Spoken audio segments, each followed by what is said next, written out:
Hey everyone, welcome back to another episode of the Deals for Dentists podcast.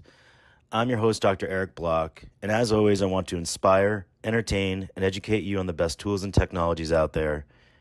My goal is to help make your practice and career more profitable, efficient, and most importantly, more enjoyable. And check out my 3 books, The Stress-Free Entrepreneur, Stress-Free Dental Implants, and The Stress-Free Dentist, which can all be found on Amazon, or check out thestressfreedentist.com for any upcoming events. And if you're a dental professional and you're feeling stuck or burnt out, visit the International Academy of Dental Life Coaches or www.iadlc.com, and we'll get you matched up with a life coach that understands dentistry. I also wanted to thank our amazing sponsor, Equa Marketing. They have helped me and my practice over the years to improve with SEO and website performance. And to find out how to make your practice dominate in your area, go to equa.com/MSMDFD to book your complimentary meeting. That's www.ekwa.com/MSMDFD. And today we're joined by Dr. Bobby Grossi. How you doing? How you doing, sir? What's up, buddy? Where are you zooming in from today? Oh, man, good old lovely Flint, Michigan, right? Everyone's worried about the pandemics and water crisis. We're good. Flint, Michigan, man. Awesome, man. And so we've been chatting for about 15 minutes before we started this podcast, and quite the story that Dr. Grossi has. And I want to get into all about the dentistceo.com and all the stuff you're up to, your books. But let's first start off with how you chose to become a dentist. What's your story? Well, it's an interesting fact. I was far from it. We always struggle in life. What do you want to be? I knew I wanted to make a difference, but the Cliff Note version is my dad left when I was 2 and I was raised by my grandfather. And, we followed a baseball path. He was always my mentor, and he died February 3rd in 1994 when I was 9 days before my 21st birthday. And he died of throat cancer. And I was, I was battling what to do. I didn't know what to do. And then at that moment, I felt like I had a calling that I was supposed to do something different. How can I prevent other families from maybe not going through what I see, and my grandfather dying in hospice in the bed and watching people suffer? How can I make a difference? I thought at first I was going to be a medicine doctor, an MD. And my wife was a nurse. My girlfriend at the time, she was a nurse. And she said, "Are you sure you want to be married to your pager?" And guys, I'm aging myself. I'm 50 years old. Okay. So there was a thing called a pager. You guys now have these cell phones, and I said, "You know what? You're absolutely correct. I want to be a family man because my dad left when I was 2. I wanted to be able to make a difference in medicine because I knew I loved medicine. I knew that's where I was going to go to. I also wanted to make an impact in maybe people not getting throat cancer or early diagnosing it. So therefore, maybe we can save them." And so then I thought the perfect realm, the balance of everything from little did I know dentistry is a little bit more than 9 to 5, but the perfect realm is dentistry/medicine. And so I picked dentistry, and that was the deciding moment. I didn't stop there. I literally graduated dental school at 30. I started college at 21.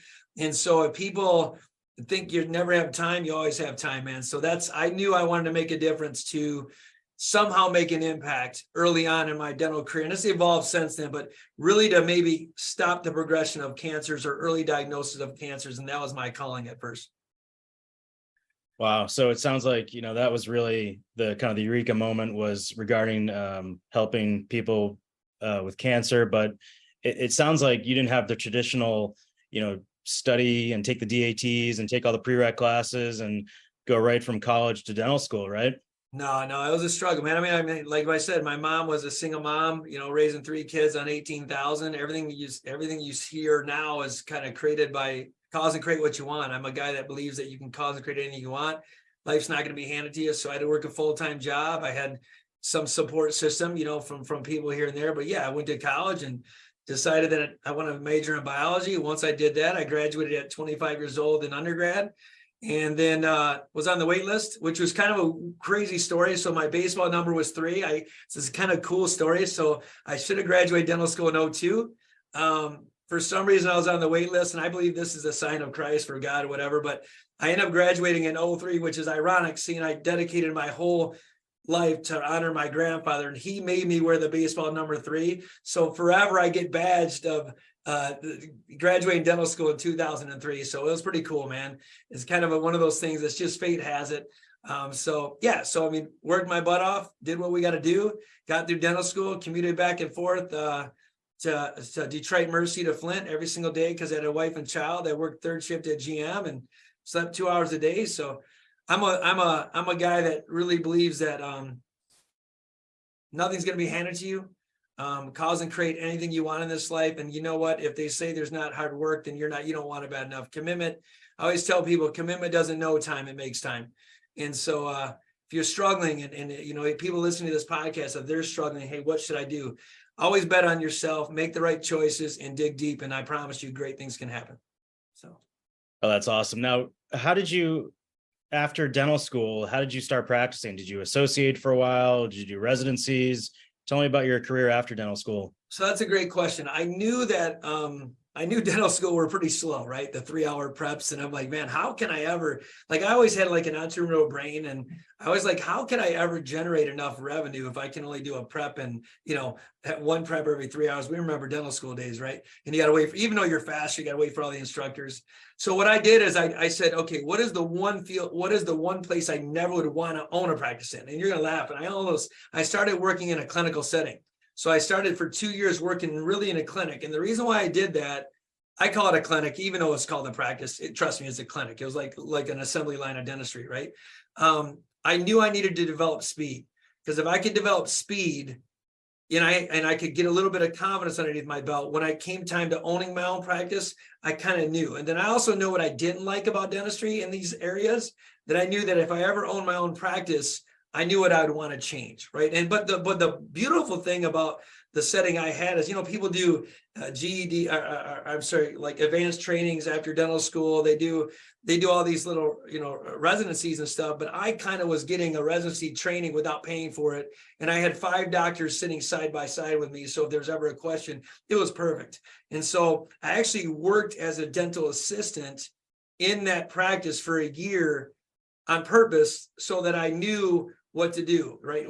How to walk into. And then I really developed a relationship with the patients, which is funny. Told them my whole story. And really, I think that when I started out, I had patients flocking to me. It was really cool. But I worked in a clinic for about 2 years. Then I started trying to open up my own practice with other doctors. It didn't quite work out. It didn't feel like home. And I tried stuff in Detroit. I tried stuff like that. It just didn't work out for me. Because I had a non-compete clause. And then finally, once my non-compete clause came up, I came back to my home in Genesee County, walked in the building I'm at right now in 2008, knew this is where I was supposed to be. And I'm here, been here ever since, man. So. Yeah, you mentioned assisting. I find that, you know, watching another dentist or assisting or observing, you learn so much. You know, when I was at BU and I was assisting the other residents place implants, I learned, you know, just as much from doing it. I wanted to ask you about the dentistceo.com. What was the genesis there? Well, you know, we talked about dental school, and the one thing about dental school, and every dental school will tell you, you know, I'm from the state of Michigan. I went to Detroit Mercy, but the other school, U of M, I always say that as a joke. They always say they're number one in passing the boards. Not to pick on U of M people, but that's just a little side dig because I believe green, go green and white. Anyway, so it's like they always teach you how to just get by, right? They teach you how to just get enough knowledge. They don't teach enough in specialty. They don't teach enough how to run a business. And it's no different than the education system we live now. They don't teach finances. They don't teach any of that. Like they kind of keep it like hush hush, right? And I'm like, I'm getting trained by a bunch of dentists, most of them that don't even run a private practice, right? As I'm in dental school, I'm thinking about this. I'm like, how are they going to ever teach me how to run a private practice if they're not the ones that run a private practice? So I knew that it took me about 10 years to really figure out the game of dentistry. And I say it's a game because it really is. There's a game a balance between dentistry and running a business, creating a culture, running a staff. It's a game. And if you can figure it out, it's pretty fun. Even from tax savings, but I knew that I wanted my lasting legacy, you know, above and beyond trying to prevent people from getting cancers and try to do anything like that I still had that in my objective, was how can I create, even if you don't want to specialize, how do I create the dentist himself to really learn how to become an entrepreneur / CEO? And I just took the years I've done it for over 20 years. I've been in dentistry for 24, but as owning my own practice, like I took what I did and I said, if I could speed it up for the next generation, what would it be like? And so I created it during COVID, started creating it, doing free Zoom classes for these dental students. And I think we really have to do our part. This word called bungling, like when you have all this information, you keep it to yourself, you're really not moving the profession forward. So I created the Dentistio brand. It's truly, whether it's a dentist that's struggling, that's been out for 10 years, whether it's a person that's looking at an undergrad that's trying to figure out what steps they should take, I created that brand to try to teach outside the real life dentistry versus textbook dentistry, if that makes sense. Oh yeah. I mean, dental school, pretty much they try to teach you to pass the boards, and then you're on your own after that. I like to say they break you down, but they forget to build you back up again. But you mentioned the word legacy. Is that why you wrote a couple books too? And is that why you do what you do, and you've written your books and created all these brands? I think when I mentioned the word legacy, and I got goosebumps as you mentioned that, because it's so endear to me, is that I believe that every one of us have a special gift in this world, right? We all have it. And most people are too afraid to share it. And they're too afraid to just go out there and do something. I wake up every single day. My why is my wife and my kids, first and foremost. Obviously God, but my wife and my kids. And a legacy to me means, there's only one part of my body that's selfish. And one mind that's selfish. I want standing room only at my funeral when I die. And that means I made the greatest impact I possibly can in this time I'm in on this earth, right? And so to me, a legacy is when I'm dead and gone, it's so easy. We had all these celebrities die, Michael Jackson, Prince, all these people, these entertainers, you barely talk about them anymore. And the reason why you don't talk about them is because maybe you might remember them when a song comes on, but there wasn't this lasting thing internally in your life. But I know if I can leave a legacy to my family, to my friends, to my patients, to my loved ones, to maybe Eric, you and I talking on this podcast, you'll never forget this, right? I'll never forget doing this. Let's say I died tomorrow. I'm like, man, that dude had something different. A legacy is something that you can never take away, right? You can take away money, you can take away everything. You can't take away my heart, and you can't take away legacy. And so I wrote the book, Destiny's Not Hereditary, at first because I'm from Flint, coming from an inner city, coming from a single mom, coming from statistics that people will tell you that in Flint, these kids won't do this or they won't do this. And I just wanted to give people a sign of hope that it's not true. If you really dig deep in yourself, if you bet on yourself, if you want to cause and create anything you want, the Destiny's Not Hereditary book, you're not predispositioned by who your parents are. You make the choices every single day. I always laugh when people tell me I did this because my parent did that. No, you do that because you're doing that, not because your parents did that. It didn't bother you enough to change. So, it's no different if people don't lose weight. I'm just overweight because my family's overweight. No, you're overweight because you're not counting your calories, you're not working out. So to me, it's like, create a different, what do you want to cause and create? What legacy do you want to have? And I use those word legacy because Eric, I want to know, hey, what's Eric's legacy? What is your legacy? What do you want to be known as? And so I wrote the book really as a sign of hope. It was kind of therapy for me too, because people growing up said I wasn't going to be anything. I wasn't amount to be anything. Even my English teacher, when I had an 8th grade reading level as a senior in high school, and it just wasn't true. And I knew I always bet on myself, and there was something internally. So I wrote the book, one, be therapy for myself, to prove myself, but also to maybe make a lasting impact on other people, to try to give them hope. Oh man, that's great stuff. My group leader, my 4th year of dental school, he pulled me aside and he said, Eric, we got a problem here, man. You're not going to amount to anything. So I wanted to, I don't think he's alive anymore, but I should have sent him or the school my first book, The Stress-Free Dentist, just to, show him that I actually did do something, kind of sharing my story and, hopefully leaving a legacy to my kids and what I stood for. And that is awesome, man. I'm on your website right now, and you got a great quote here. Stop dreaming and start doing. Take action today and reap the benefits of this tried and tested method that has worked wonders for me. That is a great quote. Can you share, what advice would you give to a young dental professional out there? And then a follow-up question to that would be, how do we find out more, and how do we get a hold of you? Okay, so to answer your question, a young dentist, and I try to mentor them a lot now. I have 6 dentists that are pretty young. Quit living life so scared. Like, they make you feel so scared in dental school to try anything, whether it's implants, whether it's, oral surgery, extractions, whether it's even braces. Quit living life in a box that they say that you're supposed to be in. they call it practice for a reason. I know it sounds crazy, but the only way to really hit a home run, the only way to hit a single is actually swing the bat. You'll never become great at something unless you just do it. Like, so we always say, man, one day, it's the dreaming thing, that quote, one day I'm going to do this. Well, quit talking about one day. It's today. Like, yes, take a CE course. Yes, find a mentor. Maybe Eric, maybe you do implants like I do. Find a mentor, find somebody who can mentor you, but you got to take the time and just do it. Like, there is no such thing. If you want to get faster, you got to become faster. If you want to do implants, you got to place an implant, right? There's no course out there they're going to give you the basics like dental school, but they're not going to put it in your hands and make it work for you. So I always say to young dentists, quit being afraid to make a mistake. Just go do it.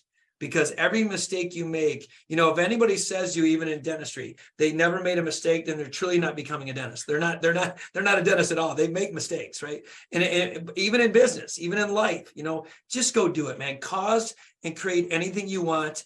Quit limiting yourself to what somebody told you in dental school, or whatever your family or friends might tell you, whatever the Google tells you, and go do it. Because there are people that live examples every single day. That's why there's 1% dentists out there, and there's other people that stay status quo. Is because we decided, Eric and I, you and I decided to be something different than just even our classmates. And it's because we show up every day. We know what our intention is. We know our why, but we just did it. And I would tell any young dentist, man, just do it. If there's a burning passion in you, go do it. Go do it. Go try. And if you fail, cool. Get back up and do it again. I mean, I went from a practice doing $750,000 in Flint to almost $4 million. And I almost lost my business twice in that process. So it's like, come on, man. I mean, we all make mistakes, right? We all make mistakes. Keep doing it. So how to get a hold of me, that was the follow-up question. Thedentistco.com. You can actually email me at the info@thedentistco.com. That's my email. Also, Bobby Grossi DDS on Instagram, LinkedIn, Facebook, all that stuff. That's where you can get a hold of me. Awesome, man. Dr. Bobby Grossi, thanks so much for joining us. Thanks, Eric. Thanks for having me, bro. As always, I hope everyone finds this episode interesting and valuable. And if you haven't already, consider subscribing to the Deals for Dentists podcast on your favorite podcast platform and our weekly newsletter so you don't miss any of our upcoming shows.